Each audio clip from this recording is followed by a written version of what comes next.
Hello friends, வியட்நாமில் இப்போது petrol price 1 litre 25,000 ஆகிடுச்சு. வீட்டில் தண்ணி கேன் தீர்ந்துச்சு. சரின்ட்டு போய் வாங்கிட்டு வரலான்ட்டு போய் பைக் ஸ்டார்ட் பண்ண தான் தெரிஞ்சது பெட்ரோல் சுத்தமாக இல்லை. ஸோ எப்பயும் வாங்குகிற கடையில் போயிட்டு தண்ணி கேன் கொடுத்துட்டு பெட்ரோல் போட்டுட்டு திருப்பி ரிட்டர்ன் வரும்போது வாங்கிக்கிறேன்னு சொல்லிவிட்டு போய் பெட்ரோல் பங்க்கு கிட்டே போனால் தான் தெரிஞ்சது அங்கே பெரிய க்யூ. ஸோ வேறு வழி இல்லை, இந்த வார் இஷ்யூனால் இங்கேயும் பெட்ரோல் ரொம்ப டிமாண்ட் ஆகிடுச்சு.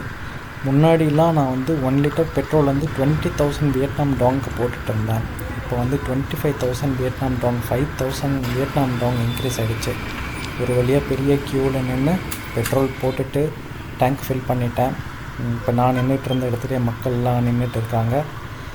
ஸோ ரிட்டர்ன் போகும்போது அப்படியே வாட்டர் கேன் எடுத்துகிட்டு வீட்டுக்கு வந்துட்டு குளிச்சுட்டு சாப்பிட்டுட்டு தூங்கிட்டேன். Guys, good night.